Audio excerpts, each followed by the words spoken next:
Hello students. तो आज हम लोग बात करने वाले हैं इस्टेब्लिशिंग फार्माकोविजिलेंस प्रोग्राम के बारे में। राइट। सो फार्माको, जैसा कि हम जानते हैं कि फार्माकोविजिलेंस एक बहुत ही इम्पॉर्टेंट एस्पेक्ट्स होता है जो कि हमेशा एक निगाहें बना के रखती हैं कि ड्रग के यूसेज में, उसके साइड इफेक्ट्स के बारे में, उसके कॉन्ट्रा इंडिकेशंस के इंटरेक्शन के बारे में, कौन कौन से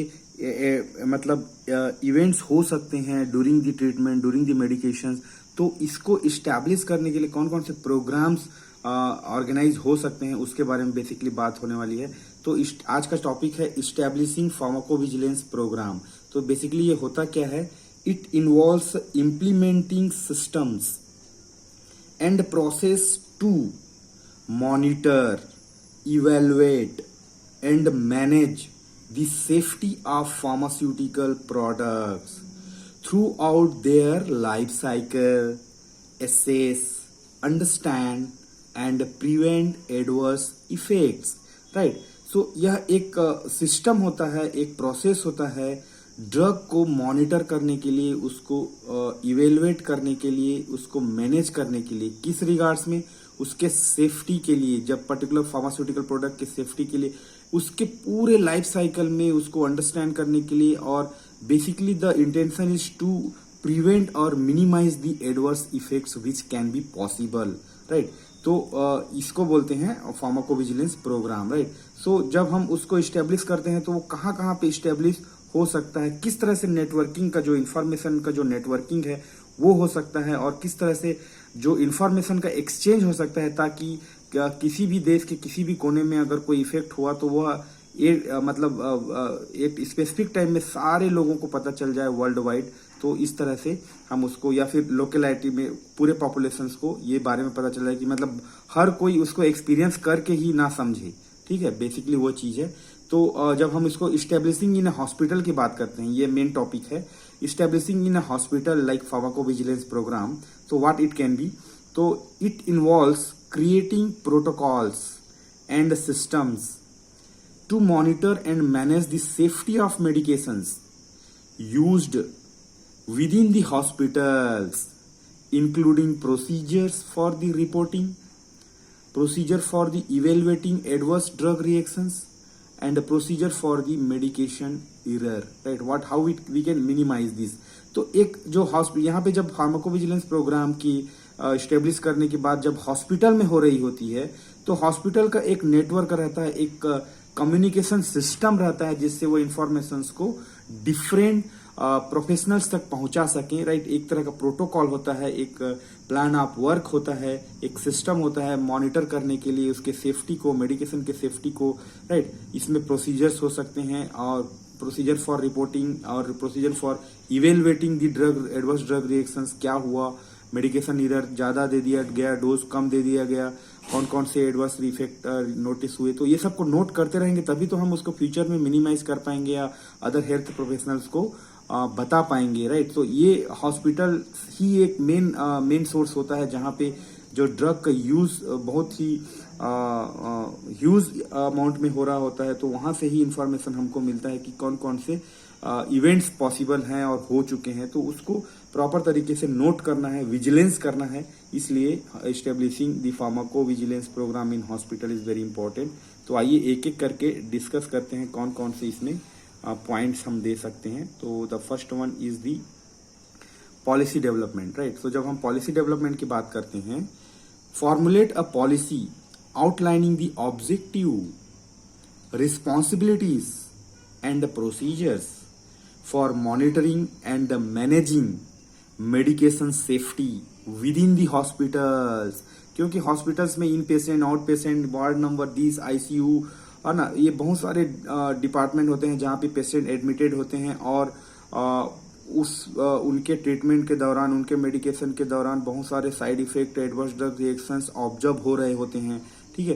तो वो मतलब सब एक प्रॉपर प्रोटोकॉल, एक प्रॉपर पॉलिसी रहेगा कि अगर इस तरह का चीज रिपोर्ट हुआ हॉस्पिटल में तो पहले किसको जाके बताना है, कहाँ पे उसको एंट्री करना है, कैसे उसका, तो उसका पूरा ऑब्जेक्टिव वो क्लियर रहेगा। पॉलिसी अगर नहीं रहेगा तो हर कोई अपने हिसाब से करने लगेगा तो चीजें बिखर जाएंगी। और प्रॉपर इन्फॉर्मेशन उनकी, अगर किसी नर्स को कुछ पता चलता है रात को 12 बजे तो उसकी रिस्पॉन्सिबिलिटी क्या है, वो पहले जाके किसको बताएगी या कहाँ एंटर करेगी, है ना, उसके प्रोसीजर्स क्या क्या हो सकते हैं मेडिकेशन सेफ्टी के लिए। तो ये सब चीज पॉलिसी डेवलपमेंट होना बहुत जरूरी है जब हम फार्माकोविजिलेंस प्रोग्राम को इस्टेब्लिश करने की बात कर रहे होते हैं हॉस्पिटल के अंदर। ओके, सेकेंड, इंफ्रास्ट्रक्चर सेटअप बहुत इंपॉर्टेंट है। अगर इंफ्रास्ट्रक्चर सेटअप सही नहीं है तो वो नर्स या वो फार्मासिस्ट या वो डॉक्टर किसको बताएगा, ठीक है। For individual personals, software systems, आजकल सॉफ्टवेयर का जमाना है, वहां पे फिट करने से that can be reported directly throughout the world, throughout the locality. And reporting mechanism, reporting करने के लिए क्या मैकेनिज्म इन्वॉल्व होना चाहिए to support the pharmacovigilance activities, ठीक है।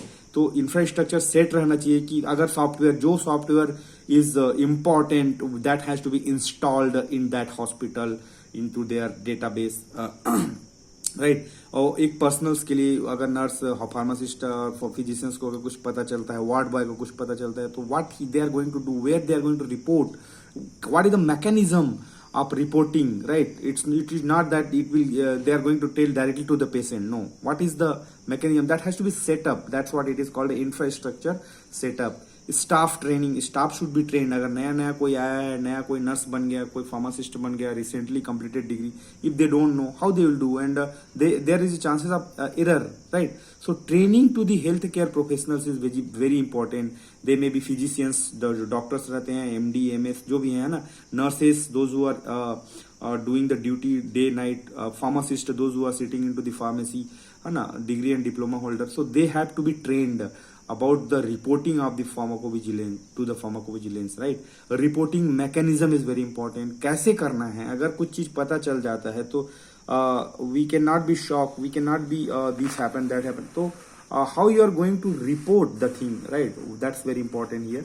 तो reporting mechanism क्या होने वाला है, तो to report adverse drug reactions, medication error, identification, documentation, internal reporting, evaluation, tracking of the adverse drug reaction, communication of adverse drug reaction, follow up and what kind of action, right? So ये सब चीज के बारे में चीजें clear रहनी चाहिए कि अगर कोई एडवर्स मेडिकेशन एरर या एडीआर रिपोर्ट होता है तो उसको आइडेंटिफाई कैसे करना है, आइडेंटिफाई करने के बाद उसको रिकॉर्ड करना चाहिए, डॉक्यूमेंट करना चाहिए, कहाँ पे केस शीट में लिखना है या फिर किसी रजिस्टर में लिखना है ना, या फिर जो भी रिपोर्ट आया है, मतलब may be x-ray, CT scan, MRI और any other blood report, that has to be documented.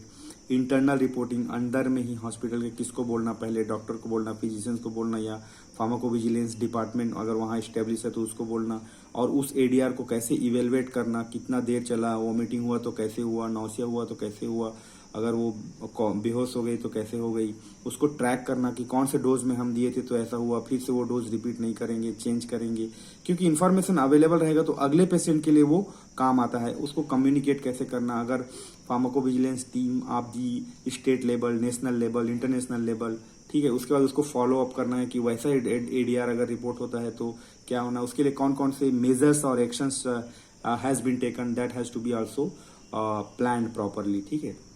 Data collection and analysis, data is very very important, data is everything, let me tell you. अगर आपके पास data है तो you can take decision, right, to identify trends, क्या चल रहा है आजकल, ये ड्रग लेने से ये हो रहा है ना, जैसे कि हाइड्रोक्सीक्लोरोक्विन लेने से कार्डियक अरेस्ट हो रहा था कोरोना के दौरान, तो वो चीज पहले रिपोर्ट होता तो कोई ड्रग बनाता ही क्यों, बनाता तो क्यों उसको पता, जब तक वो यूज में नहीं आता है कुछ चीजें पता नहीं चलती, like what is the patterns, then potential safety issues with medications, तो ये सब होते रहना चाहिए।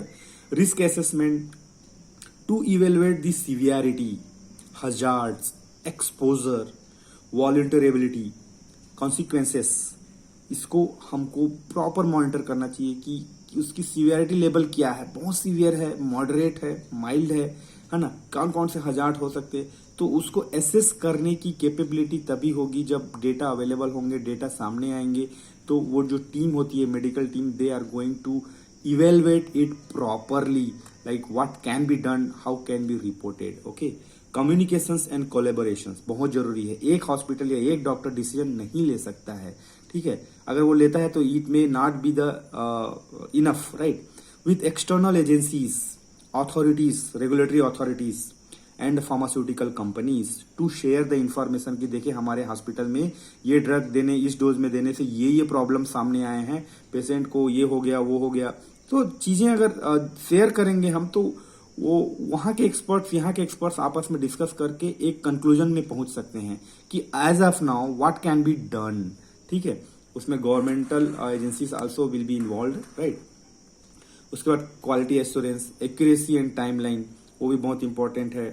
Continuous improvement, monitoring and evaluation, that can be also possible. Regulatory compliances, requirements and guidelines, time to time they can be reframe and they can revise the guidelines, right। तो ये सब points आप दे सकते हैं इसमें। establishing pharmacovigilance program in the especially into the hospital, right। So hospital में ये programme कैसे, ये नेटवर्किंग कैसे इस्टेब्लिश किया जा सकता है, उसके बारे में आपको यहाँ पे लिखना पड़ेगा। तो आपको यह नोट्स और टेलीग्राम चैनल में मिल जाएगा पीडीएफ फॉर्म में, लिंक मैं डिस्क्रिप्शन बॉक्स में दे दूंगा, आप वहाँ से डाउनलोड कर सकते हैं। इस नोट से आप डायरेक्टली पढ़ सकते हैं या खुद का नोट्स भी बना सकते हैं। अगर समझ में नहीं आता है तो वापस वीडियो में आइए, वीडियो को प्ले कीजिए, देखिए, पॉज कीजिए, समझिए।